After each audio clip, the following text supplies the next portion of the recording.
Okay. Hey, L-O-U and well. Anh đẹp trai, em thì đẹp gái. Mình đến với nhau thì có gì là sai. Nhưng mà không phải ai mình cũng bừa bãi mà căng kẹt nhiều quá, hóa ra là thừa thải. Mặc dù em có đẹp, mặc dù em có xinh, dù cho đôi mắt của em thật lung linh, nhưng mà em chưa 18 nên anh nào dám. Và phải thật bình tĩnh nhưng chờ đừng có tham nha. Có những phút suy tư thật xa xăm, nhưng ước muốn tâm tư tuổi 18.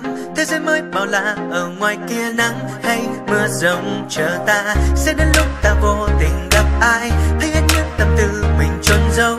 Nếu biết trước yêu ai vào ngày mai đúng sai sẽ không nhận ra. First time, lần đầu được ngồi bên em, yeah. This is my first time, lần đầu được chạm môi la la la la la. My first time, lần đầu được cầm tay em, oh, oh. This is my first time, và thấy trái tim bỗng nhiên yêu đời. Hey baby, come on baby, đôi ta sẽ bên nhau khi đêm về. La la la la la la, oh baby, come on baby, trao nhau hết đắm say khi đêm về. La la la la la la. Nhưng mà em chưa 18.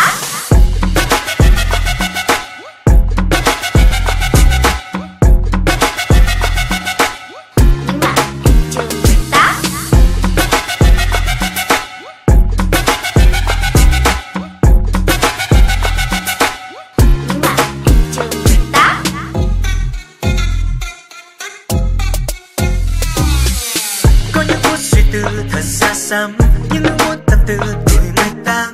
Thế giới mới bao la ở ngoài kia, nắng hay mưa rông chờ ta. Sẽ đến lúc ta vô tình gặp ai, thấy hết những tâm tư mình chôn giấu. Nếu biết trước yêu ai vào ngày mai đúng sai sẽ không nhận ra.